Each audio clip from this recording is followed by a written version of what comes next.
precisamente en ese punto es, si yo me vacuno, me protejo a mí, pero también estoy protegiendo a un entorno. ¿Cómo se da todo este proceso? Pero por supuesto, qué buena pregunta, Estefanía. Claro, si yo no me vacuno, voy a tener y voy a mantener el mismo riesgo de infectarme. En consecuencia, voy a mantener el mismo riesgo de contagiar a otros. Y ese otro puede ser mi mamá, puede ser mi esposa, puede ser mi hijo, puede ser mi colega en el trabajo, etc. Luego es una responsabilidad humana, es una responsabilidad social, es una responsabilidad ética, informarse y vacunarse con toda tranquilidad. Esa es la realidad. Además que vacunándonos contribuimos a que se alcance esa inmunidad de rebaño, es decir, protegemos a quienes por alguna razón no se logran vacunar. O sea, es un deber en todo el sentido de la palabra vacunarse. Y creo que esta charla tiene como uno de sus objetivos transmitirle a quienes nos escuchan la tranquilidad necesaria y la información, creería yo, veraz acerca de la seguridad de estas vacunas. Muchas preguntas han llegado hablando de enfermedades como asma, VIH, diabetes. Esas enfermedades se encuentran dentro de las priorizadas para la vacunación, pero sí me gustaría que explicara un poco a la población Sí, que claro. se pueden vacunar. Sí, que es se una da. buena pregunta. Los pacientes con diabetes se pueden vacunar, los pacientes con VIH se pueden vacunar y los pacientes con asma se pueden vacunar. La advertencia para los pacientes con asma, no hay un paciente con asma que no tenga su médico. Consulte de todas maneras con su médico, ¿cierto? Yo les voy a contar cómo hacemos los reumatólogos cuando aplicamos ciertos agentes biológicos que tienen riesgo de reacciones alérgicas, como por ejemplo el rituximab. En la práctica, y hemos aplicado muchos tratamientos con rituximab, a los pacientes, antes de aplicarles el rituximab, les damos un antihistamínico y no pasa absolutamente nada, que nos permite que garanticemos de cierta manera la reducción a prácticamente cero del riesgo de cualquier efecto secundario. Luego, muy probablemente, los pacientes que tengan algún antecedente alérgico menor, su inmunólogo o alergólogo le va a recomendar continuar con el tratamiento para la alergia en el momento de la vacunación. O sea, no se puede suspender ese tratamiento.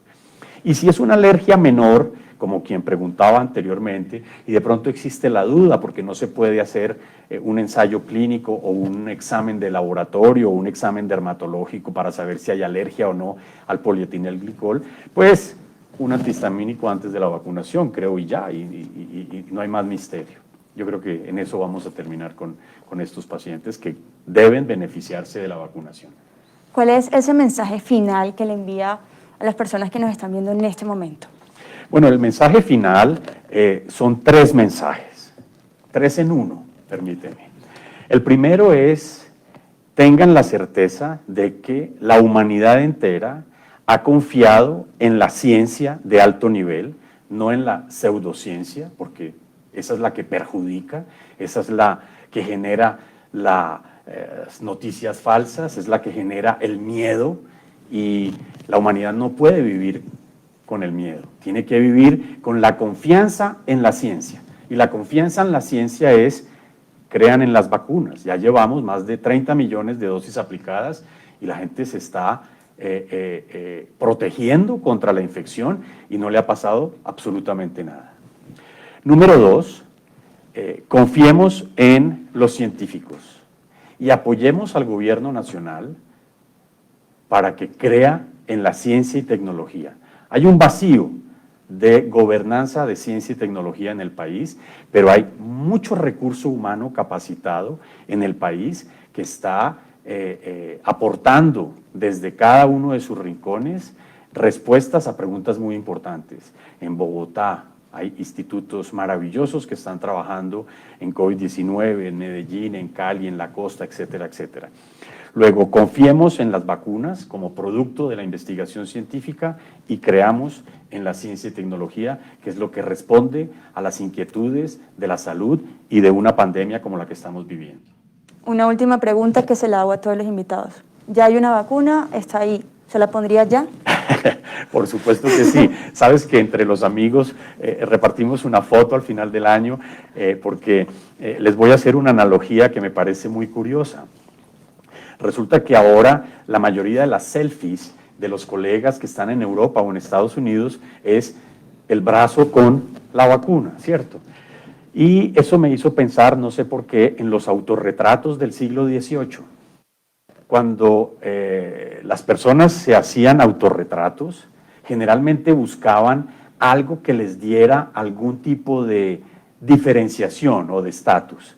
Y era o una taza de café, entre otras llevada a Europa desde América y seguramente desde Colombia, o un cigarrillo.